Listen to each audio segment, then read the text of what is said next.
ಕೃಷ್ಣರಾವ್ ಅವರೇ ಹಾಗೂ ವೇದಿಕೆಯಲ್ಲಿ ಎಲ್ಲರೂ ನನ್ನ ಪದಗಳನ್ನು ತಿಳಿಸಿ ಮತ್ತು ಶಂಕರು ಕೂಡ ವಂದಿಸಿ ನಾನು ಒಂದೆರಡು ಮಾತು ಬಯಸುತ್ತೇನೆ.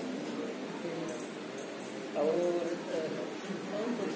ವಿಶ್ವೇಶ್ವರ ಗಾಯಕಿಯವರು ಬಂದು ನಮ್ಮ ಮನೆಗೆ ಶ್ಯಾಮ ಕೃಷ್ಣರಾವ್ ಬಗ್ಗೆ ನೀವು ನಾನು ಸ್ವಲ್ಪ ಹೇಳಬೇಕು, ಮಾಹಿತಿ ಹೇಳಿ ಬನ್ನಿ ಯಾವ ತಪ್ಪ ಅಂತ ಹೇಳಿದ್ರು. ವಿಚಾರ ಎತ್ತಲೇ ಇಲ್ಲ. ಅದು ಮಾತಾಡಿ ನನ್ನನ್ನು ಬರಲೇಬೇಕು, ನೀವು ಯಾವ್ದಾದ್ರು ಮಾಡಿ ಆರಂಭದಲ್ಲಿ ನೀವು ಮಾತಾಡ್ತೀವಿ. ಇಬ್ಬರು ಸಮಾನ ವಯಸ್ಕರನ್ನ, ಇಬ್ಬರು ಒಂದೇ ಥರದ ವ್ಯಕ್ತಿತ್ವ ನಮ್ಮದು. ಇವರು ನನಗಿಂತ ಒಂದು 2 ತಿಂಗಳು ದೊಡ್ಡವರು, ನಾನು ಚಿಕ್ಕವರು. ಅದರಿಂದ ಅಣ್ಣನೂ ಆಗಬೇಕು, ಅವರು ಸ್ನೇಹಿತನೂ ಆಗಬೇಕು. ಈಗ ಒಬ್ಬ ಸಾಹಿತಿಯನ್ನು ಕರೆಸಿ ಇನ್ನೊಬ್ಬ ಸಾಹಿತಿ ಬಗ್ಗೆ ಹೇಳಿಸ್ತಕ್ಕಂಥದ್ದು ರೀತಿಯಲ್ಲಿ ಇದು ಒಂದು ವಿಶೇಷತೆ ಅಂತ ಹೇಳ್ಬೋದು. ಶ್ಯಾಮ ಕೃಷ್ಣರಾವ್ರನ್ನ ನಿಜ ಗುರುತಿಸ್ತಿಲ್ಲ ಜನಗಳು, ಎಲ್ಲ ಇದು ಮಾಡಿ ಅಕಾಡೆಮಿ ಆಗಲಿ ಯಾವುದೇ ಈಗಲೂ ಕೂಡ ನಾನು ಪುಸ್ತಕಗಳನ್ನು ಬರೆದ ವಿವಿಧ ಪ್ರಕಾರಗಳನ್ನು ಬರೆದೆ. ಅಕಾಡೆಮಿ ನನಗೆ ಪ್ರಶಸ್ತಿ ಕೊಟ್ಟಿಲ್ಲ. ಜಾನಪದ ಅಕಾಡೆಮಿಯಿಂದ 4 ಪ್ರಶಸ್ತಿಗಳು, ಮತ್ತೊಂದು ಜಾನಪದ ತಜ್ಞ ಪ್ರಶಸ್ತಿ, ಇದಿಷ್ಟು ಬಂದಿದೆ. ಜಾನಪದದಲ್ಲಿ 15 ಸಂಪುಟಗಳನ್ನು ಮಾಡಿದ್ದೀನಿ ಜಾನಪದ ಸಾಹಿತ್ಯ ಚರಿತ್ರೆ. ಇವು ಹೇಳಿದ್ರು ಸ್ವಾಮಿಯವರಿಗೆ ಯಾವುದು ಮಾಡಿಲ್ಲ ಅಂತ ಹೇಳಿಲ್ಲ, ಎಲ್ಲವನ್ನೂ ಮಾಡಿದ್ದೀನಿ. ನಿಜ ಒಂದು ಬಿಟ್ಟಿದ್ದೀನಿ, ಪತ್ತೇದಾರಿ ಕಾದಂಬರಿ ಒಂದು ಬರಲಿಲ್ಲ, ಅದು ಬಿಟ್ಟು ಮಿಕ್ಕರಿ ಎಲ್ಲ ಸಾಹಿತ್ಯ ಬಂದರು. ಇನ್ನೊಂದು ಮಾತು ಹೇಳಿದವರು, ಇವರು ವಿಶ್ವವಿದ್ಯಾಲಯದಲ್ಲಿ ತುಂಬಾ ಇದಾಗ್ತಿತ್ತು ಅಂತ. ನಿಜ, ನಾನು ಲೆಕ್ಚರ್ ಆಗಬೇಕು, ನನ್ನ ಜೊತೆಯವರೆಲ್ಲ ವಿದ್ಯಾಶಂಕರವರೆಲ್ಲ, ಆದರೆ ನಮ್ಮ ಅಣ್ಣ ನನಗೆ ಇಂಜಿನಿಯರ್ ಮಾಡಬೇಕು ಅಂತ ಇದು ಮಾಡೋದು, ಲೆಕ್ಕದಲ್ಲಿ ದಡ್ಡ ಆಗಲಿಲ್ಲ. ಈಗ ಡಾಕ್ಟರ್ ಮಾಡಬೇಕು ಅಂದರು, BSc ಕಳಿಸ್ತು. ಅಲ್ಲಿ ರಿಸರ್ಚ್ ಮಾಡುವಾಗ ಅಸಹ್ಯ ನನಗೆ, ಅದು ಮಾಡೋಕ್ಕಾಗಲ್ಲ. ಯಾಕಪ್ಪ ಬಂದ್ರೆ ನೀವು ಕತ್ತರಿಸ್ರಿ ಅಂತ ಕೇಳೇನ, ಕತ್ತರಿಸಿ ಎಲ್ಲ ಮಾಡಿದ್ರೆ ರಾತ್ರಿ ಊಟ ಸೇರ್ತಿರ್ಲಿಲ್ಲ, ಕೈಯೆಲ್ಲ ಮಣ್ಣು ಹಾಕೊಂಡು ತೀರ್ಕೊಂಡು ಎಲ್ಲ ಮಾಡ್ಕೊಂಡು ಕೂತ್ಕೊತೇನೆ. ಅಷ್ಟು ಅಸಹ್ಯ ಆಗ್ತಿತ್ತು ನನಗೆ. 2 ಆಗಲಿಲ್ಲ, ಡಾಕ್ಟ್ರು ಆಗಲಿಲ್ಲ, ಇಂಜಿನಿಯರ್ ಆಗಲಿಲ್ಲ. BSc ಮಾಡಿದೆ. ಆಮೇಲೆ ಸಿದ್ಧಗಂಗೆಯಲ್ಲಿ ಹೋಗಿ ಕೇಳಿದೆ ಸ್ವಾಮಿಗಳು, ನನಗೊಂದು ಕೆಲಸ ಕೊಡಿ ಅಂತ. ಅವರು ಕೆಲಸ ಕೊಟ್ಟರು. ಎಲ್ಲಿ ನೀನು ಮೊದಲು ನಾನು ಯಾವುದಾದ್ರು ಅಗ್ರಹಿ ಮಠ ಅಂತಂದ್ರೆ ಹೈಸ್ಕೂಲ್ ಮೇಟ್ ಆದ, ಅದಾದ್ಮೇಲೆ ಅವರು ತಂದಾಕೊಂಡು 1 ವರ್ಷ ಆದ್ಮೇಲೆ ಪುನಃ ಬಂಡೆ ಮಠ ಅಂತ ಸಿದ್ಧಗಂಗೆ ಸ್ವಾಮಿಗಳು ಕೇಳಿದೆ. ಆಯ್ತು, ಬಂಡೆ ಮಠ ಕೊಟ್ಟು ಹೋಗುವುದು ಆಯ್ತು, ಅಲ್ಲೂ 1 ವರ್ಷ ಮಾಡಿದೆ. ಪುನಃ ಆದ್ಮೇಲೆ ಮತ್ತೊಂದು ಇಲ್ಲೇ ಕೊಡ್ಬೇಕು ಕೊಟ್ಟು ಪಾಪ 3 ವರ್ಷ ಮಾಡಿದೆ. ಅದಾದ್ಮೇಲೆ ನನಗೆ ಆಕಾಶವಾಣಿಗೆ ಕೆಲಸ ಸಿಗ್ತದೆ. ವಿದ್ಯುತ್ ಬಂತು, ಏನ್ ಮಾಡಿ ಅಂತಂದ್ರೆ ಸೆಕೆಂಡ್ ಹೋಗುವುದು. ನಾನು ಇಂಟರ್ವ್ಯೂ ಮಾಡಲಿಲ್ಲ, ಏನಿಲ್ಲ, ನನಗೆ ಕೆಲಸ ಕೊಟ್ಟರು, ನನ್ನನ್ನ ರಿಲೀವ್ ಮಾಡಿದ್ರು, ನನಗೆ ಬಹಳ ಪ್ರೋತ್ಸಾಹ ಕೊಟ್ಟರು. ನನಗೆ ಮೊದಲೇ ಅಮೃತ ಅಂತ ಸಂಸ್ಥೆಗೆ ಬಿ ಶ್ರೀನಿವಾಸಗಳು ಮುನ್ನುಡಿ ಬರೆದು ಇವರು ಆಶೀರ್ವಾದ ಮಾಡಿದ್ರು. ಹೀಗೆ ನನ್ನ ಇದಾಯ್ತು. ಈಗ ನನಗೂ ಸಹ ಶ್ಯಾಮ ಕೃಷ್ಣರಾವ್ ಒಂದೇ ವೇದಿಕೆ ಬಂದಿದ್ದಾರೆ. ಈಗ ನಾನು ಅವರ ಬಗ್ಗೆ ಮಾತಾಡೋದು ಬೇಕಾದಷ್ಟಿದೆ. 700 ಪುಟಗಳು ಬರೆದಿದ್ದೀನಿ. ನಿರ್ಲಿಪ್ತ ಅಂತ, ನಿರ್ಲಿಪ್ತಕ್ಕೆ ಯಾವುದಕ್ಕೂ ಅಂಜಿದ್ರು, ಎಲ್ಲರಿಗೂ ಯಾವುದಕ್ಕೂ ಯೋಚನೆ ಮಾಡಲ್ಲ. ಒಂದು ನಿರ್ಲಿಪ್ತವಾಗಿರ್ತಕ್ಕಂಥ ಮನಸ್ಸು. ಯಾರ ಪ್ರಶಸ್ತಿ ಬೇಕಾದ ಕೊಡಿ, ಬೇಡ ಇಲ್ಲ ಹೋಗಿ ಅಂತಂದರು. ಯಾವ ಅಧಿಕಾರಿಗಳು ಬೇಕಾದಷ್ಟೇ ಇದ್ರು, ಯಾವ ಅಧಿಕಾರಿಗಳು ಇವರು ಕೇಳ್ತಿರಲಿಲ್ಲ. ಆಮೇಲೆ ಇವರ ಮನತನ ಮೊದಲು ಇವರು ಯಾವ ಮನುಷ್ಯ ಎಲ್ಲಿ ಹುಟ್ಟುತ್ತಾನೋ, ಎಲ್ಲಿ ಬೆಳೀತಾನೋ, ಎಲ್ಲಿ ವೃತ್ತಿ ಮಾಡ್ತಾನೋ, ಎಲ್ಲಿ ಇದು ಮಾಡ್ತಾನೋ ಗೊತ್ತಿಲ್ಲ. ಹೀಗೆ ಶ್ಯಾಮ ಕೃಷ್ಣರಾವ್ರ ಕುಟುಂಬ ಮೊದಲು ಅವ್ರದ್ದು ಕುಂಟ, ಅಲ್ಲಿ ಅವರಿಗೆ ಸ್ವಲ್ಪ ಜಮೀನು ಮತ್ತು ಒಂದು ಚಹಾ ಅಂಗಡಿ ಇಟ್ಕೊಂಡಿದ್ದಂತೆ ಇವರ ತಾತ ಅವರಲ್ಲಿ. ಇವರು ತಂದೆಯವರಿಗೆ ಕೊಟ್ಟಿರುತ್ತೆ, ತಂದೆ ಸತ್ತೋಗಿದ್ರು. ಆಮೇಲೆ ಅವ್ರಿಗೋಸ್ಕರ ಇದು ನಡೆಸ್ಕೊಳ್ಳೋದು ಚಹಾ ಅಂಗಡಿಯಲ್ಲಿ.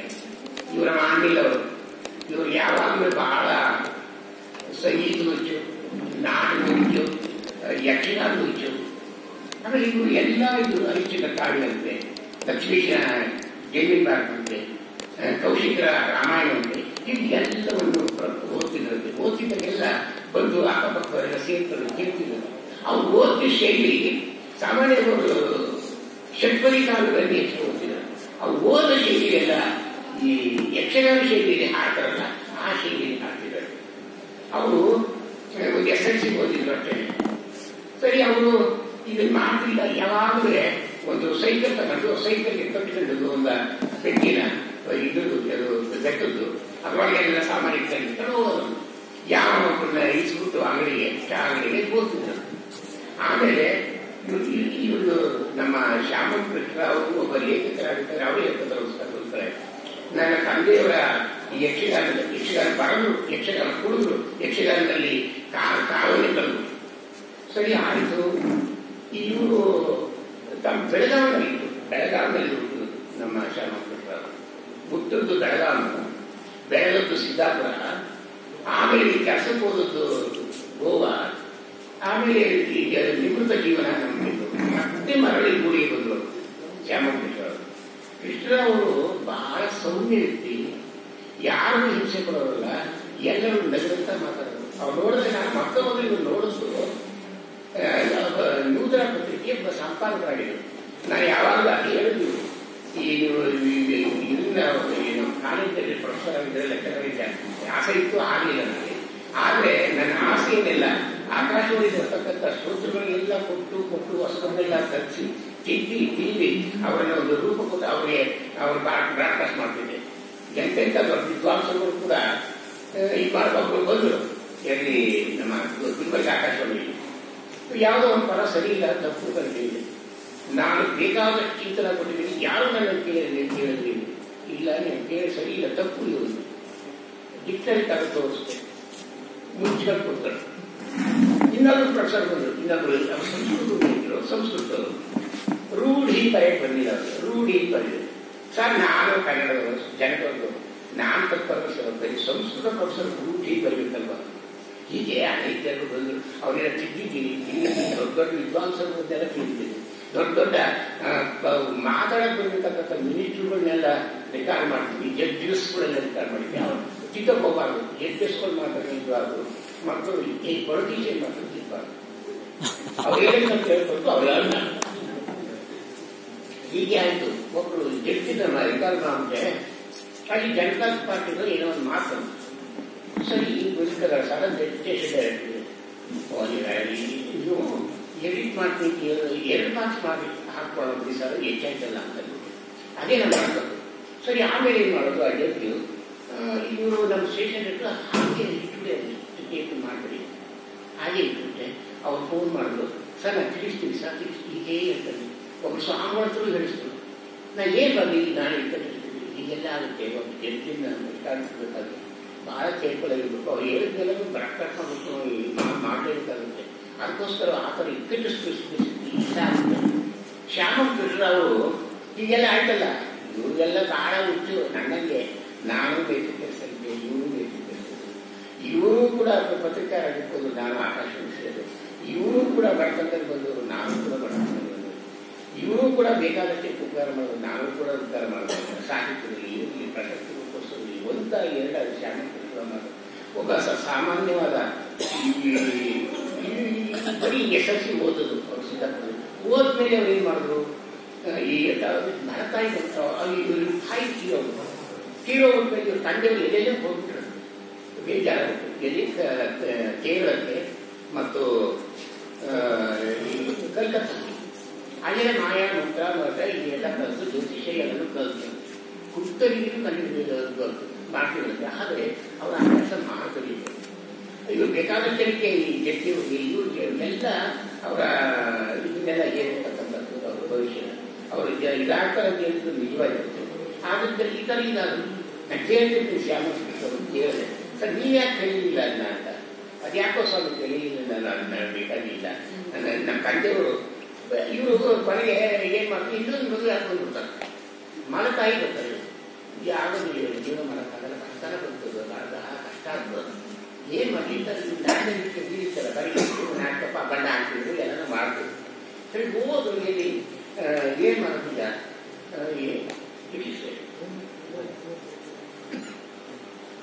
ಸರಿ, ಈಗ ಏನ್ ಮಾಡಿದ್ರು ಆಗಿಲ್ಲ. ಇವ್ರಿಗೆ ಏನ್ ಮಾಡೋದು, ನಾಟಕ ಕಂಪನಿ ಸೇರ್ಕೊಂಡ್ಬಿಟ್ರೆ ಯಾಕೆ ಮಾಡ್ಬೋದು ಅಂತ ಮಾಡೋದು. ನಾಟಕ ಕಂಪನಿ ಉದ್ಯೋಗ ಕಂಪನಿ ಅಲ್ಲಿ ಶಿಕ್ಷೆಗೆ ಬರ್ತದಲ್ಲ, ಅದಕ್ಕೋಸ್ಕರ ಯಾರೋ ಒಬ್ಬ ಫ್ರೆಂಡು ಹೇಳ್ತೀನಿ, ನಾನು ಅವ್ರನ್ನ ಕಳಿಸ್ತೀನಿ, ಜೋಶಿಯವರು. ಆಮೇಲೆ ಇವರು ಜ್ವರ ಬಿಟ್ಬಿಡ್ತಾರೆ. ಜ್ವರ ಬಿಟ್ಟ ಮೇಲೆ ಆಕಾಶದಲ್ಲಿ ಆಸ್ಪತ್ರೆ ಸೇರ್ಬೇಕಂತ ಅವರು ಡಾಕ್ಟರ್ ಫ್ರೆಂಡ್ ಬರ್ತಾರೆ. ಅವರೊಂದು ನಟಸಾರ್ವಭೌಮ ಅಂತ ಆನಂದ ಪಟ್ಟರಾಯ ಪುಸ್ತಕ ಕೊಡ್ತಾರೆ.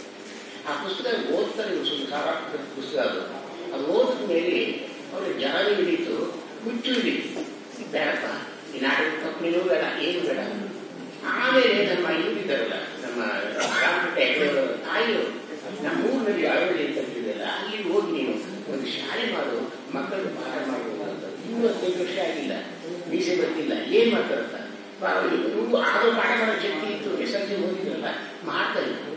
ಪಾಠ ಮಾಡಿ ಇದು ಮಾಡಿದ್ರು. ಆಮೇಲೆ ರಾಮಕೃಷ್ಣ ಹೆಗಡೆಯವರು ಇನ್ಫ್ಲೂಯೆನ್ಸ್ ಎಲ್ಲರೂ ಮಾಡೋದು. ತಾಯಿಯವರು ಇಲ್ಲ, ಹುಡುಗಿಗೆ ವಯಸ್ಸಾಗಿಲ್ಲ, ಏನ್ ಮಾಡೋದು, ಎಲ್ಲಿಗೆ ನಾಟಕ ಹೋಗಿ ಬೆಕ್ಕನ್ನು ಮಾಡೋದು. ಅಲ್ಲೆಲ್ಲ ಬ್ರಾಹ್ಮಣರ ಮನೆಯಲ್ಲಿ ಆಗ್ಬೇಕು, ಬ್ರಾಹ್ಮಣ ಮಾಡಿ ಊಟ ಮಾಡೋದು, ವಾರಕ್ಕೊಂದು ಸರಿ ಅವರುಗಳಿಗೆಲ್ಲ ಪಾಠಗಳಲ್ಲಿ ಮಾಡ್ತಾ ಇದ್ರು. ಸರಿ, ಇಷ್ಟೊತ್ತಿಗೆ ಇವರ ತಂದೆಯವರು ಇಳ್ಕೊಂಡ್ಬಿಟ್ರು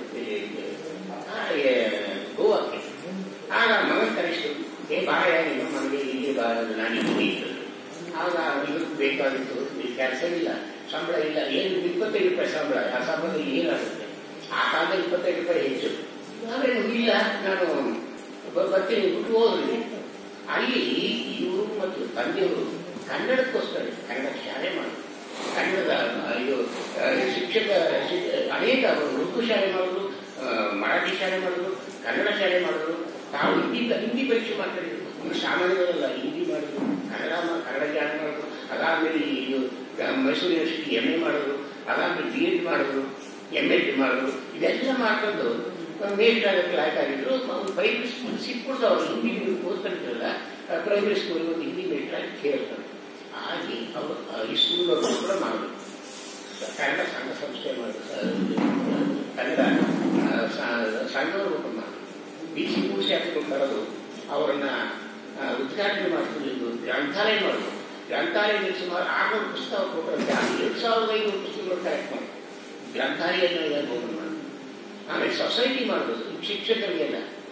ಒಂದಲ್ಲ ಎರಡಕ್ಕೆ 10 ಸಂಸ್ಥೆಗಳಲ್ಲಿ ಇವರು ಕಾರ್ಯದರ್ಶಿಯಾದರು, ಅಧ್ಯಕ್ಷರಾದರು, ಸದಸ್ಯರಾದರು, ಅಪ್ಪ ಮಗ ಇವರು ಕೂಡ. ಗೋವಾದಲ್ಲಿರ್ತಕ್ಕಂಥ ಎಷ್ಟೋ ಜನ ಕನ್ನಡಿಗರನ್ನ ಕಂಡಿದ್ರು. 2 ವರ್ಷ ಕಷ್ಟಪಟ್ಟರು ಅಪ್ಪ ಮಗ ಇದ್ರು ಸೇರ್ಕೊಂಡು. ಒಂದು 800 ಜನ ಕನ್ನಡ ಸಿಕ್ಕರು. ಅವರು ಯಾರು? ಬರೀ ಕಸ ಗುಡಿಸೋರು, ಇದು ಮಾಡೋದು, ಮಾತಾಡಬಾರ್ದು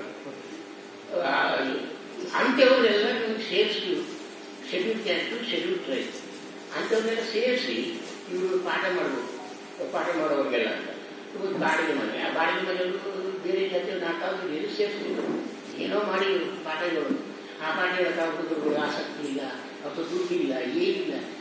ಪೆಟ್ರೋಲ್ ತಗೊಳ್ಳೋದು, ಚಾಕ್ಲೇಟ್ ತಗೊಳ್ಳೋದು, ಪುಸ್ತಕ ತಗೊಳ್ಳೋದು, ಒಂದು ಪೆನ್ಸಿಲ್ ತಗೊಳ್ಳೋದು, ಹೀಗೆಲ್ಲ ಮಾಡಿ ತಾಮ್ರದಲ್ಲಿ ಖರ್ಚು ಮಾಡಿ ಅವ್ರಿಗೆಲ್ಲ ಪಾಠ ಹೇಳೋದು. ಅಪ್ಲೈಸ್ಮೆಂಟ್ ಆದರು. ಆಮೇಲೆ ಬೇಕಾದಷ್ಟು ಒಬ್ಬರು ಇನ್ನೊಂದು ಇಂಪಾರ್ಟೆಂಟ್ ಹೇಳ್ತೀನಿ. ಇವರು ಶಿಕ್ಷಕರ ಕೋಆಪರೇಟಿವ್ ಸೊಸೈಟಿ ಇರ್ತಲ್ಲ, ಸುಮಾರು 11 ಜಿಲ್ಲೆಗಳಲ್ಲಿ ಗೋವಾದಲ್ಲಿ ಇತ್ತು. ಅದನ್ನೆಲ್ಲ ಇವ್ರೇನ್ ಮಾಡಿದ್ರು, ಎಲ್ಲರೂ ಒಬ್ರು ಪೊಲಿಟಿಷಿಯನ್ ಅದರ ಬ್ಯಾಂಕ್ ಮಾಡೋದು ಅಂತ ಮಾಡಿದ್ರು. ಇವರು ಒಪ್ಪಲಿಲ್ಲ, ಬ್ಯಾಂಕ್ ಮಾಡೋದಿಲ್ಲ, ನಾನು ನೀವು ನಮ್ಮನ್ನೇ ಅಧ್ಯಕ್ಷ ಮಾಡಬೇಕು, ಉಪಾಧ್ಯಕ್ಷ ಮಾಡಬೇಕು, ನಮಗೆ ಸ್ವಾತಂತ್ರ್ಯ ಬೇಕು, ಹಾಗಾದ್ರೆ ನೀವು ಬ್ಯಾಂಕ್ ಮಾಡಿಲ್ಲ. ಆ ಮಿನಿಸ್ಟ್ರು ನೀನು ಬಹಳ ಮಾತಾಡ್ತೀರಲ್ಲಪ್ಪ, ಏನು ಅಂತಂದ್ರೆ ಹೌದು ಮಾತಾಡಿ ಸಿಚುವೇಶನ್. ಆಮೇಲೆ ನಿಮ್ಮ ಹತ್ರ ನಾವು ಬೇಕಾಗುತ್ತಾ, ನಮ್ಮ ಶಿಕ್ಷಕರಿಗೆ ನಮ್ಮ ಸಾಲ ಬೇಕು, ಕ್ರೆಡಿಟ್ ಸೊಸೈಟಿ ಅದಕ್ಕೋಸ್ಕರ ಓಪನ್ ಮಾಡೋದು, ಅದನ್ನು ಬ್ಯಾಂಕ್ ಮಾಡೋದು ನಮ್ಗೆ ಇಷ್ಟು ಇಲ್ಲ, ಬ್ಯಾಂಕ್ ಬೇಡ. ಆ ಮಿನಿಸ್ಟ್ರು ಮಾತಾಡಿರೋದಂತ ಅಂತ ಹೋರಾಟ ಮೊದಲಿಂದೂ ಕೂಡ ಪರೋಪಕಾರ ಮನೋಭಾವ ನಮ್ಮ ಚಾಮಕೃಷ್ಣ ಒಬ್ಬ ಹುಡುಗ ಬಡವ. ಇವರು ಒಂದು ಟೂರ್ ಹೋಗಿರ್ತಾರೆ, ಟೂರ್ ಹಾಕಿರ್ತಾರೆ. ನೆಟ್ಟು ನೀರು ಬಾರಪ್ಪ ಅಂತ ಆಯ್ತು ಸರ್ ಬರ್ತೀನಿ, ದುಡ್ಡು ಕಲಿತಾರೆ. ಆ ಹುಡುಗ ಒಬ್ಬ ಅಳ್ಕಾಯಿಲ್ಲ, ಮಕ್ಕಳ ನಮ್ಗೆ ಕಲಿಸ್ತಿಲ್ಲ, ದೂರ ಹೋಗ್ತಾರಲ್ಲ, ಏನು ಹಾಗೆ ಇವ್ರಿಗೆ ನೋಡ್ಬಿಟ್ಟು ಕಡಿಮೆ ಬೇಕು. ನೀನು ಹೋಗೋ, ನಾನು ಕ್ಯಾನ್ಸಲ್ ಮಾಡ್ತೀನಿ, ನಾನು ಇನ್ನೊಂದು ಸರಿ ಬೇಕಾದ್ರೆ ಹೋಗ್ತೀನಿ ಮಾಡ್ತೀನಿ. ಆ ಥರ ಮನೋಭಾವ ಎಚ್ಚರಿಕೆ.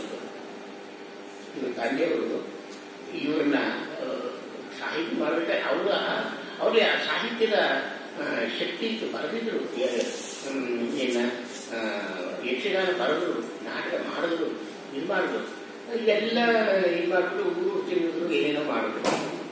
ಪಾಪ ಏನೂ ಸುಖಪಡಲಿಲ್ಲ ಅವರು. ಇಷ್ಟೆಲ್ಲ ಯಾಕೆ ಮಾಡಿದ್ರು? ಸ್ಮಶಾನಕ್ಕೆಲ್ಲ ಹೋಗಿ ಇದು ಮಾಡ್ಬೋದು, ಕಾಯಿಲೆನೆಲ್ಲ ಮಾಡ್ಕೊಂಡಿದ್ರು ಶಕ್ತಿಯನ್ನು. ಹಾಗಾದ್ರೆ ತಮಾಷೆ ಮಾಡ್ತಿರ್ತೀನಿ ಅವರು, ಸರ್ ನೀವ್ಯಾಕೆ ಕೈಲಿಲ್ಲ ಇದೆಲ್ಲ ಸರ್ ಸಾಕವ್ರಿಲ್ಲ ಅಂತ ಹೇಳ್ತಾರೆ. ಹಾಗೆ ಇವು ಒಂದಲ್ಲ, ಇವರು ಎಷ್ಟು ಜಾಣ್ಮೆಯಲ್ಲಿ ಜಾಸ್ತಿ ಚಾಣಕ್ಯತನ ಇದೆ ಅಂತ ಇನ್ನೊಂದು ಸಾರಿ ಹೇಳ್ತೀನಿ. ಒಂದ್ಸಾರಿ ನಾನು ಫೋನ್ ಮಾಡ್ತಿದ್ದೆ, ಫೋನ್ ಮಾಡಿದಾಗ ಸರ್ ನಾನು ಲಂಚಾನ ಕೊಟ್ಟು ಇಲ್ಲ, ತಗೊಂಡು ಇಲ್ಲ, ನನಗೆ ಗೊತ್ತಾಗೋದು ಮನೆಗೆ ಬಿಟ್ಟದಾಗ ಯಾವಾಗ ಬಂದರೂ ಕೂಡ ನಿಮ್ಮ ಎಲೆಕ್ಟ್ರಿಷಿಯನ್ ಕಳಿಸ್ರಿ, ನಿಮ್ಮ ಪ್ಲಂಬರ್ ಕಳಿಸ್ರಿ ಅಂತಂದು ಹೇಳ್ತಿದ್ರು. ಯಾಕಪ್ಪ ಅಂತ ಕೇಳಿದ್ರೆ ಅದೆಲ್ಲ ಅವ್ರು ಲಂಚ ಕೊಟ್ಟು ಅದು ಮಾಡಿಸ್ತಾ ಇದ್ರು. ಅದು ನನಗೆ ಗೊತ್ತಿಲ್ಲ, ನಾನು ಯಾರು ಆಕಾಶವಾಣಿ ಲಂಚ ತಂದಿಲ್ಲ. ಒಂದು ಏನು ಸಿಚುವೇಶನ್ ಆಗಿತ್ತು ಲಂಚದಲ್ಲಿ. ನನಗೆ ಒಂದು ಕಾಂಟ್ರಾಕ್ಟ್ ಕಳಿಸಿ ಒಬ್ಬರಿಗೆ ಕಾಂಟ್ರಾಕ್ಟ್ ಕೊಟ್ಟಿದ್ದು ಮಾಡಿ ಸೈನ್ ಹಾಕ್ತಾರೆ. ಅಲ್ಲಿ 250 ರೂಪಾಯಿ ಅಂತಿತ್ತು ಫೀಸು ಅವರು. ಅವ್ರೇನು ಮಾಡೋದು, ನನಗೆ 250 ರೂಪಾಯಿ ಕೊಡಬೇಕು, ತಗೊಂಡು ನನಗೆ 250 ರೂಪಾಯಿ ಕೊಡಬೇಕು. ಈ ನನಗೆಲ್ಲ ಕೊಡೋದು ಇದು ಎಲ್ಲಿಯೇ ಕೊಡ್ತಾ ಇರೋದು ದುಡ್ಡು ಇಟ್ಕೊಳ್ಳೋದು. ನಾನು ಇದು ಒಂದು ಸಿಚುವೇಶನ್ ನಾನು ಫೇಸ್ ಮಾಡ್ತೀನಿ. ಇನ್ನೊಂದು ಸಿಚುವೇಶನ್, ನಾನೀಗ ಹುಡುಗ 25 ವರ್ಷ ಇಟ್ಬಿಟ್ಟು ಇದೆಲ್ಲ ಆಗ್ತದೆ. ಶ್ಯಾಮ ಕೃಷ್ಣ ನನ್ನ ವ್ಯತ್ಯಾಸ ಏನಂದ್ರೆ ಬಟ್ಟೆಗಳಲ್ಲಿ ವ್ಯತ್ಯಾಸ ಇದೆ. ಇವರು ಜುಬ್ಬ ಮತ್ತು ಪೈಜಾಮ ಅಷ್ಟೇ. ನಾನು ಸೂಟು ಬಿಟ್ಟು ಎಲ್ಲ ಹಾಕಿದವರು ಕೊನೆಗೆ ಈಗ ಬರೀ ಪಂಚೆ ಶುರು ಮಾಡ್ತಾ ಇತ್ತು. ಹಾಗೆ ಏನಾಯ್ತು, ಕೊನೆಗೆ ಈ ಹೇಳ್ತೇನೆ ನನ್ನ ಇವರೇ ಹೇಳಿದ್ರು ನನಗೆ ಇದು ಮಾಡಬಾರ್ದು ಅಂತ ಹೇಳಿದ್ರು. ಆಯ್ತು, ಅದೊಂದು ಮುಗಿತು. ಹೀಗೆ ಶ್ಯಾಮ ಕೃಷ್ಣ ಅವರು ಪ್ರತಿಯೊಂದರಲ್ಲೂ ಕೂಡ ನಾನು ನೋಡ್ತಾ ಇದ್ದೀನಿಲ್ಲ. ಈ ಎಷ್ಟೋ ಜನಕ್ಕೆ ಆನಾ ಕೃಷ್ಣರಾಯರು ಭಾಷೆಗಳು, ಆನಾ ಕೃಷ್ಣರಾಯರ ಬಗ್ಗೆ ಒಂದು ಸ್ವಭಾವ, ಆಮೇಲೆ ತಾರಾಸು ಬಗ್ಗೆ ಅಂತಂದ್ರು, ಆಮೇಲೆ ಟೀಚರ್ ಬಗ್ಗೆ ಅಂತಂದ್ರು. ಆ ಕಾಲದಲ್ಲಿ ಬಹಳ ಕಷ್ಟಪಟ್ಟಿದ್ದಾರೆ. ಏನು ಆ ಕಾಲ ನಾವೆಲ್ಲ ನೋಡಿರೋದು, ಬ್ಲಾಕ್ಸ್ ಮಾಡಬೇಕು, ಚಿತ್ರ ಬರೆಸ್ಬೇಕು, ಆರ್ಟಿಸ್ಟ್ ಬರೆಸಿ ಬ್ಲಾಕ್ ಮಾಡಿ ಅದು ಬೇರೆ ಬೆಂಗಳೂರಿನಲ್ಲಿ ಮಾಡಿಸ್ಬೇಕು, ಆರ್ಟಿಸ್ಟ್ ಅದನ್ನ ಜೋಡಿಸ್ಬೇಕು, ಮಳೆ ಜೋಡಿಸೋದು, ಅದೆಲ್ಲ ಚಿತ್ರಕ್ಕೆ ಶನಿವಾರ ನಾವು ಇಟ್ಕೊಂಡು ಗೋವಾದಿಂದ ಬೆಂಗಳೂರು ಬರೋದು, ಗೋವಾದಿಂದ ಹುಬ್ಳಿ ಬರೋದು, ಗೋವಾದಿಂದ ಧಾರವಾಡ ಬರೋದು, ಅಲ್ಲೆಲ್ಲ ರೆಕಾರ್ಡಿಂಗ್ ಇದು ಎಲ್ಲ ತಿದ್ದಿ ಮಾಡಿ ಹೋಗೋದು. ಎಲ್ಲ ತಮ್ಮದೇ ತಮ್ಮ ಪುಸ್ತಕ ಮಾಡಿದ್ರ ಒಂದ್ಸಾರಿ ಮಾಡಿದ ಅನುಭವ ಇರ್ತೀನಿ. ಅವರು ಎಲ್ಲ ಪುಸ್ತಕ ಮಾಡಿ ದುಡ್ಡು ಮನೆ ಸಹ ಜಾಗ ಒಂದು ಗೋಡೌನ್ ಮಾಡ್ಕೊಂತಾರೆ. ಗೋಡೌನ್ ಮಾಡ್ಕೊಂಡು ಅದರೊಳಗೆ ಎಲ್ಲ ಪುಸ್ತಕ ಇಟ್ಬಿಟ್ಟು ವ್ಯಾಪಾರ ಎಲ್ಲ ಇರುತ್ತೆ.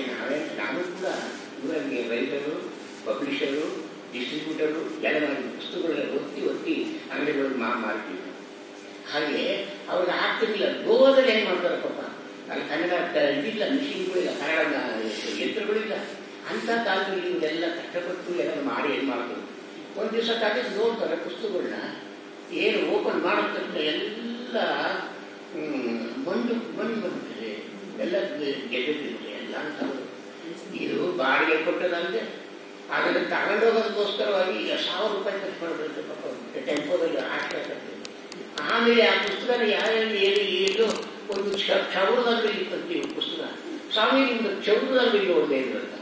ಏನು ನೀವು ಹೋಗ್ತಾರೆ ಚೌರದಂಗಡಿಗೆ, ಅಲ್ಲಿ ನೋಡಿತ್ತು ಯಾವ ಸ್ವಾಮಿ ಸೆಕೆಂಡ್ ಹ್ಯಾಂಡ್ ಪುಸ್ತಕದಲ್ಲಿ ಇಟ್ಟಿದ್ದು ತಕ್ಕೊಂಡಿದ್ದೀನಿ ಇತ್ತು. ಹೀಗೆ 1000 ರೂಪಾಯಿ, ಲಕ್ಷಾಂತರ ರೂಪಾಯಿ ಅಷ್ಟು ಎಲ್ಲ ಪುಸ್ತಕಗಳು ಮುನ್ನಾಗುತ್ತೆ. ಪಬ್ಲಿಷರ್ ಆಗಿದ್ದಾರೆ, ರೈತರಾಗಿದ್ದಾರೆ, ಬೇರೆಯವರು ಸಹಾಯ ಮಾಡ್ತಾರೆ, ಆರ್ಟಿಸ್ಟ್ಗಳು ನಮ್ಮ ಯಾರು ಆರ್ಟಿಸ್ಟ್ ಆಗಿದ್ದಾರೆ, ಇದು ಮಾಡ್ತಾರೆ.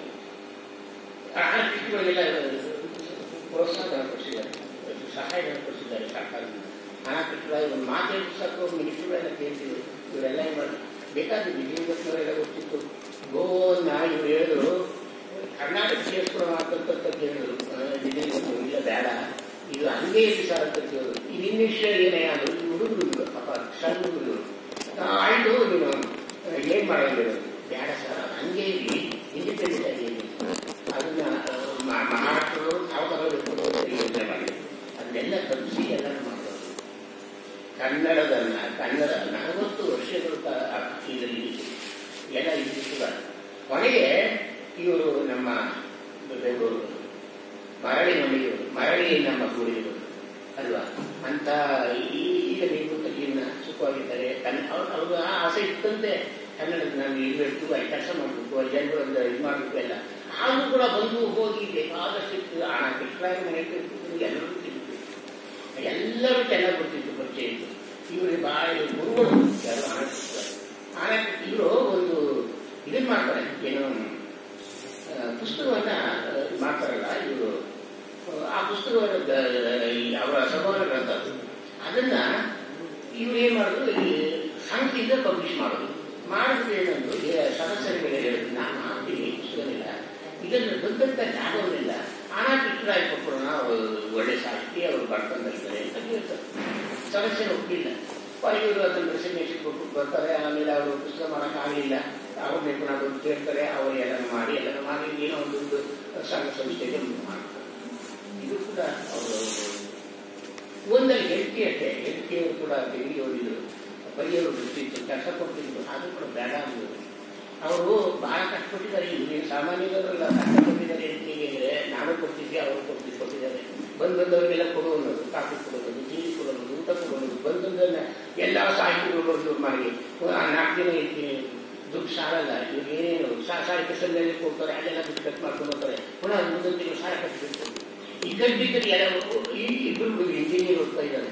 ಅವರು ಸಹ ಇದು ಮಾಡೋದಕ್ಕೆ ಈ ನೆಂಟರುಗಳು ಮಾಡೋದಕ್ಕೆ ಬಹಳ ಕಷ್ಟಪಟ್ಟಿದ್ದಾರೆ. ಈ ಪುನಃ ದುಡ್ಡು ತಗೊಳ್ಳೋದು ಪುನಃ ಮಾಡೋದು ಎಲ್ಲರಿಗೂ ಕೊಟ್ಟರೆ. ಈಗ ಸಾಹಿತ್ಯ ಸಂಘದಲ್ಲಿ 1000 ರೂಪಾಯಿ ಕೊಟ್ಟರೆ 1000 ರೂಪಾಯಿ ಯಾವ ಮೂಲೆ ಆಗುತ್ತೆ? ಅವ್ರ ಹತ್ತಿರ ಇದ್ದು ಕೆಲಸ ಮಾಡಿ ಕಾರ್ಯದರ್ಶಿಯಾಗಿ ಮಾಡಬೇಕಾದ್ರೆ ಸಾಮಾನ್ಯ ಶಿಕ್ಷಣದಲ್ಲಿ ಎಲ್ಲರೂ ಖರ್ಚು ಮಾಡ್ಕೊಂಡು ಬರೋದು, ಅವ್ರ ಸಾಲ ಇಸ್ಕೊಂಡು ಬರೋದು, ಅವ್ರ ಸಾಲ ಕೊಡೋದು, ಇದೇ ಕಥೆ ಆಗುತ್ತೆ. ಮಕ್ಕಳನ್ನ ಓದಿಸ್ಬೇಕಾದ್ರೆ ಪಾಪ ಅವ್ರ ಹೆಂಡತಿ ಕಾರಣ ಅವರೇ ಇಂಜಿನಿಯರ್ ಆಗಿ ಈಗ ಒಬ್ಬ ಮಗ ಇದ್ದಾನೆ, ಇನ್ನೊಬ್ಬ ಮಗನಿಗೆ 2 ಮಕ್ಕಳಿದ್ದಾರೆ, ಒಬ್ಬ ಅಮೆರಿಕದಲ್ಲಿದ್ದಾರೆ, ಒಬ್ಬ ಇಲ್ಲೇ ಇದ್ದಾರೆ, ಕನ್ನಡದಲ್ಲಿ ಎಲ್ಲ ಇದು ಮಾಡ್ಕೊಂಡು ಹೋಗ್ತಾ ಇದ್ದಾರೆ. ಆದರೆ ಈಗ ಇವ್ರು ಹೇಳ್ತಾರೆ ಬೇಕಾದಷ್ಟು ಇವ್ರಿಗೆ ಏನು ಯಾರು ಕೂಡ ಪ್ರಶಸ್ತಿಗಳು ಕೊಟ್ಟಿಲ್ಲ, ಮಾಡಿಲ್ಲ ಕೇಳ್ತಾರೆ. ಕೊಟ್ಟರು ನಮ್ಮ ಕನ್ನಡದವರು ಇವ್ರಿಗೆಲ್ಲ ಕೊಂಕಣಿ ಸಾಹಿತ್ಯ ಸಂಘಟನೆ ಮಾಡೋದು, ಅಧ್ಯಕ್ಷರು ಮಾಡೋದು, ಕೊಂಕಣಿ ಸಾಹಿತ್ಯ ಸಂಘ ಇನ್ನೊಂದರಿಗೆ ಅವರೊಂದು ಇದು ಮಾಡೋದು.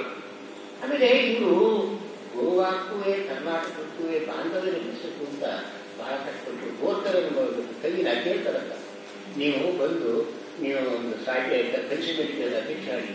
ಇಲ್ಲ ನಾನು ಬರೋದಿಲ್ಲ, ಈ ಮಾಸ್ಟರ್ ಇದ್ದಾರೆ, ಇವರಿದ್ದಾರೆ, ಅವರೆಲ್ಲ ನಮ್ಗೆ ಸೂಟ್ ಆಗಲ್ಲ, ಅವರು ನಮ್ಮ ಇಲ್ಲ ಬೇಡ, ನಾವು ಹಣ ಕಟ್ಟಲಾಗಿದ್ದಾರೆ, ಅವರ ಕರ್ಕೊಂಡು ಹೋಗ್ತೀವಿ. ಹಣ ಕಟ್ಟಲ ಮನೆ ಕಳಿಸ್ತಾರೆ, ಅವ್ರು ಸೂಕ್ತ ಆಗ್ತಾರಂತೆ. ಯಾಕಂದ್ರೆ ಅವರು ಎಲ್ಲ ಕುಡಿಯೋರು ತಿನ್ನೋದು ಇವರು ತಿಂತಿರಲಿಲ್ಲ, ಯಾರು ಹಣ ಕಟ್ಟಿದ್ದಾರೆ. ಅವ್ರಿಗೆ ನೀರು ಬೇಕು ಅಂದಾಗ ನೀರು ತರಿಸ್ಕೊಡ್ತಾರೆ, ಇದು ಮಾಡ್ತಾರೆ. ಆಮೇಲೆ ಎಲ್ಲ ಬೇಕಾದಷ್ಟು ಬೆಳೆಸ್ಕೊಂಡೆಲ್ಲ ತೋರಿಸ್ಬಿಟ್ಟು ಅವ್ರಿಗೆ ಕಳಿಸ್ತಾರೆ. ಅವಾಗ ಆ ಬೋರ್ಕರ್ಗೆ ಬರವೇ ಇಲ್ಲ, ಒಳ್ಳೇದು ಅಂತಾರೆ. ಅವ್ರ ಕವಿಗಳನ್ನೆಲ್ಲ ಕರ್ಕೊಂಡ್ಬಾಲಿ, ಇವ್ರ ಕವಿಗಳೆಲ್ಲ ಕರ್ಕೊಂಡ್ಬಂದಿಲ್ಲಿ, ಅವ್ರ ಜ್ಞಾನಗಳ ಸಾಹಿತ್ಯಗಳು ಈ ಕಡೆಗಳನ್ನೆಲ್ಲ ಕರ್ಕೊಂಡ್ಬಂದು ಕರ್ನಾಟಕದಲ್ಲಿ ಸಾಮಾನ್ಯ ಕೆಲಸಗಳು, ಸಾಮಾನ್ಯ ಕಷ್ಟಗಳು ಆ ಕನ್ನಡದವರೆಲ್ಲ ಸೇರಿಸಿ ಅದೊಂದು 8 ಜನರನ್ನ ಅವನ್ನೆಲ್ಲ ಮಾಡಿರ್ತಾರೆ. ಪತ್ರಿಕೆಗಳು ಇರಲಿಲ್ಲ, ಪತ್ರಿಕೆ ತರಿಸಿದ್ರೆ ನಮ್ಮ ಪತ್ರಿಕೆ ಯಾವುದೋ ಗೋಲ್ಡ್ನಲ್ಲಿ ಇಟ್ಟು ಆ ಪತ್ರಿಕೆಗಳನ್ನೆಲ್ಲ ಹಂಚಿಕೊಟ್ಟು ಯಾರಿಗೆ ಹೋಗಿ ಸೈಕಲ್ಲಿ ಪಾಪ ಆ ಕಾಲದಲ್ಲಿ ಕಾರಿಗೆ ನಮ್ಮಂಥವ್ರ ಕಾರಿಗೆ ಬರೀತಾರೆ. ಸೈಕಲ್ ನಾನು ಕಾಲೇಜಿಗೆ ಹೋದಪ್ಪ ಸೈಕಲ್ ಹೋಗಿ ಎಲ್ಲರಿಗೂ ಡಿಸ್ಟ್ರಿಬ್ಯೂಟ್ ಮಾಡಿ ಕನ್ನಡವನ್ನು ಇದು ಮಾಡೋದು. ಸಾಮಾನ್ಯಗಳು ಹೊರಗಾಲ ಕನ್ನಡಿಗರಾಗಿ ಎಷ್ಟು ದುಡ್ಡಿದ್ದಾರೆ ಅಂದರೆ ಆ ಜನಗಳಿಗೂ ದುಡ್ಡಿದ್ದಾರೆ, ನಮ್ಮ ಜನಗಳಿಗೂ ದುಡ್ಡಿದ್ದಾರೆ, ನಮ್ಮ ಭಾಷೆಗೂ ದುಡ್ಡಿದ್ದಾರೆ. ಇವರು ಸಾಮಾನ್ಯರು ಕೊಂಕಣಿ ಭಾಷೆ ಆದ ಮಾತೃಭಾಷೆ. ಇವರು ಮಾತೃರು ಹೇಳ್ತಿದ್ರು ನಾನು ತಮಿಳು ಕನ್ನಡಿಗ ಅಂತ, ಈ ಬೇಂದ್ರೆ ಮರಾಠಿ ಕನ್ನಡಿಗ ಅಂತ ಹೇಳ್ತಿದ್ರು. ಹಾಗೆ ಇವರು ಕೊಂಕಣಿ ಕನ್ನಡಿಗರು. ಕನ್ನಡದಲ್ಲಿ ಬರ್ತಿದ್ರು, ಟ್ರಾನ್ಸ್ಲೇಷನ್ ಮಾಡೋದು, ಅನುವಾದ ಮಾಡೋದು. ಇವರು ಕಥೆ ಬರೆದಿದ್ದಾರೆ, ನಾಟಕ ಬರೆದಿದ್ದಾರೆ, ಆಮೇಲೆ ಪ್ರವಾಸ ಸಾಹಿತ್ಯ ಬರೆದಿದ್ದಾರೆ, ಸಂಶೋಧನೆ ಮಾಡಿದ್ದಾರೆ, ಆಮೇಲೆ ಮಕ್ಕಳ ಸಾಹಿತ್ಯ ಬರೆದಿದ್ದಾರೆ, ನವಸಾಕ್ಷರರು ಬರೆದಿದ್ದಾರೆ. ಇವರು ಸುಮಾರು 101 ಸೃಜನಶೀಲ ಕೃತಿಗಳನ್ನು ಮಿಕ್ಕದ ಅನುವಾದಗಳು ಮಾಡಿದ್ದಾರೆ. ನಾನು ಒಂದ್ಸಲ ಕೇಳಿರುವುದು ನಿಜವೂ ಮಾಡಿ ಈಗ ಯಾಕೆ ನೀವು ಸುಮ್ಮನೆ ಇದು ಮಾಡ್ತಿದ್ದೀರಿ ಅಂತ ಕೇಳಿದೆ ಒಂದ್ಸಾರಿ. ಈಗ ಸೃಜನಶೀಲ ಅಂತ ಯಾಕೆ ಹೇಳ್ತೀರಿ ನೀವು, ಸೃಜನೀತ ಅಂತ ಯಾಕೆ ಹೇಳ್ತೀರಿ ಅಂತಂದ್ರೆ ಸೃಜನಶೀಲ ಇದು ಅಂತ ಹೇಳ್ತಾರೆ. ಯಾವ್ದು ಅನುವಾದನ ಹೇಗೆ ಅಂದರೆ ಅದನ್ನು ನಾವು ಮಕ್ಕಿ ಮೆಚ್ಚುಕ್ಕಿ ಅಂತ ಮಾಡೋದಿಲ್ಲ. ಅದನ್ನ ನಮ್ಮ ತಲೆ ತಗೊಂಡು ನಮ್ಮ ಬ್ರೈನ್ ಉಪಯೋಗಿಸಿ ಅದನ್ನು ಮಾಡ್ತೀವಿ ನಾವು. ಆ ದೃಷ್ಟಿಯಿಂದ ನಮಗೆ ಇದು ಸೃಜನಶೀಲವೇ ಅಂತ ಹೇಳಿ ಒಂದ್ಸಾರಿ ಅನಿಸ್ತು ನಮಗೆ. ಹೀಗೆ ಕನ್ನಡ, ಇಂಗ್ಲಿಷು, ಸಂಸ್ಕೃತ, ಹಿಂದಿ, ಮರಾಠಿ, ಕೊಂಕಣಿ 6 ಭಾಷೆಗಳಲ್ಲಿ ಸರಳಾದ 6 ಭಾಷೆ ಇಲ್ಲ. ಒಂದು ಕನ್ನಡವನ್ನೇ ನಮಗೆ ಗೊತ್ತಿರಲಿಲ್ಲ, ಏನು ಗೊತ್ತಿಲ್ಲ. ಆದರೆ ಇವರು ನನ್ನನ್ನು ನಿಲ್ಲಿಸ್ಬಿಟ್ಟು ಹೀಗೆ ನನಗೂ ಅವರು ಜೀವನದಲ್ಲಿ ಬಹಳ ಇದೆ. ಹಾಗೆ ಅದಕ್ಕೋಸ್ಕರವಾಗಿ ನಾನು ಹೇಳಿದೆ ಸಾರಿ ಅವರು ಬಹಳ ಕಂಡು ನನಗೆ ಅದೇನು ಅವರು ನನ್ನ ಕಂಡು ಪ್ರೀತಿ ಎಲ್ಲರಿಗೂ ಬರೀತಾರೆ. ಇವರು ಇಂಥ ಪ್ರಶಸ್ತಿ ಕೂಡ ಅಂಥ ಪ್ರಶಸ್ತಿ ಕೊಡ್ತಾರೆ, ಕೊಡೋದಿಲ್ಲ. ಸುಮ್ಮನೆ ನಮ್ಮ ಹತ್ರ ಬರೆಸ್ತಾರೆ ಅಷ್ಟೇ ಹೊರತು ಕೊಡೋದಿಲ್ಲ. ಅವ್ರು ಯಾರ್ಯಾರು ಬೇಕೋ ಅವರಿಗೆ ಕೊಡೋದು ಪ್ರಶಸ್ತಿಗಳು. ಆಯಿತು ಪಾಪ ಬರೋದು ಸಾಕಾಗಿ ನನಗೆ ಅವರು ಉತ್ತರ ಬರೀತಾರೆ. ನಂತರ ಯಾಕೆ ನಮ್ಮ ಎನರ್ಜಿ ಟೈಮಲ್ಲಿ ವೇಟ್ ಮಾಡ್ತೀವಿ, ಯಾಕೆ ಬರೀತಾರೆ ಅಂತ ಏನೋ 3 ಇದಕ್ಕೆ ಬಾಳ್ಬಿಟ್ರಿ ಸ್ವಾಮಿ ಇದು ಬರದಿಲ್ಲ ಸರ್ ಅಂದರೆ ನಾನು. ಯಾಕಂದ್ರೆ ನಡೆಯಲಿಲ್ಲ ಸಾಹಿತ್ಯ ಅಕಾಡೆಮಿ ಪ್ರಶಸ್ತಿ ಸಾಹಿತ್ಯ ಇದು ಮಾಡಬೇಕು, ಉತ್ತರ ಬರೋದು ನನಗೆ ಸ್ವಾಮಿಯವರಿಗೆ ಕೊಡಿ ಬೇಕಾದ ಕೆಲಸ ಮಾಡ್ತಾರೆ. ಇಲ್ಲ ಇದು ಏನು ಮಾತಾಡಿಲ್ಲ ಅವನ್ನ, ನೀವೇ ಬೇಕಾಗುತ್ತೆ ನಿಮಗೆ ಕೇಳುತ್ತೆ, ಅವ್ರಿಗೆ ಯಾಕೆ ಕೇಳ್ತೀರಿ ಇಲ್ಲ, ಅವರ ಕೆಲಸ ಮಾಡಿದ್ರೆ ಅದಕ್ಕೋಸ್ಕರ ಕೇಳಿ. ಹೀಗೆ ಅವ್ರ ಮನೋಭಾವ ಬಹಳ ದೊಡ್ಡದು. ಸ್ವಲ್ಪ ನಮ್ಮ ಮಾತು ನಡೆಯೋದಿಲ್ಲ ಅಂದರೆ ಆಗೋದಿಲ್ಲ. ನಾನು ಒಂದ್ಸಾರಿ ಹೇಳಿದೆ, ಒಬ್ಬಳು ಲೆಕ್ಚರರ್ ಇದ್ದು, ನಾನು ಗುಲ್ಬರ್ಗದಲ್ಲಿದ್ದಾಗ ಆಕಾಶವಾಣಿ ಆಕೆ ಲೆಕ್ಚರರ್. ಆಕೆ ಒಂದು ಕನ್ನಡದ ಒಂದು ಇದನ್ನು ಪುಸ್ತಕ ಮಾಡಿದ್ದಾಳೆ, ಏನು ಜಾನಪದ ಆಹಾರದಲ್ಲಿ ಸಂಗ್ರಹ ಮಾಡಿ ಇಟ್ಕೊಂಡಿದ್ದಾಳೆ. ಎಣ್ಣೆ ಕೃಷ್ಣ ಅವರು ಅಧ್ಯಕ್ಷರು. ಅದಕ್ಕೆ ನಾನಂದ್ರೆ ಅವಳಿಗೆ ಓವರ್ ವರ್ಕ್ಸ್ ಕೊಡ್ತಾರಲ್ಲ, ಹೆಚ್ಚಿಗೆ ಕೆಲಸ ಮಾಡಿದವ್ರಿಗೆ ಪ್ರಶಸ್ತಿ ಕೊಡ್ತಾರಲ್ಲ, ಆ ಪ್ರಶಸ್ತಿನ ಕೊಟ್ಕೊಡ್ರು.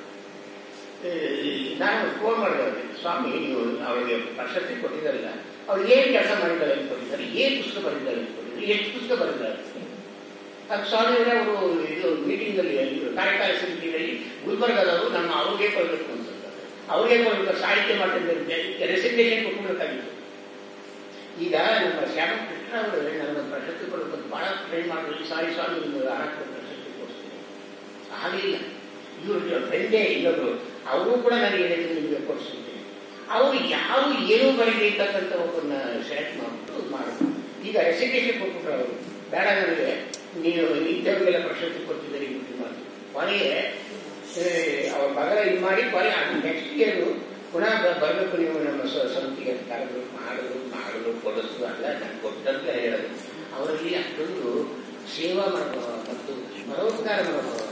ಬೇರೆಯವರು ನಾವು ಉದ್ಧಾರ ಆಗೋದಿಲ್ಲ, ಬೇರೆಯವರು ಉದ್ಧಾರ ಆಗುತ್ತೆ. ಹಾಗೆ ನಾವು ಕೂಡ ಬೇರೆ ಉದ್ಧಾರ ಮಾಡಬೇಕು, ನಮ್ಮನ್ನೇ ಉದ್ಧಾರ ಆಗ್ತದೆ. ಹಾಗೆ ಅಂದ್ರೆ ನಾನು ಆಕಾಶ ಸೇರ್ಬೇಕಾದಷ್ಟು ಕೆಲಸ ಮಾಡಿದೆ.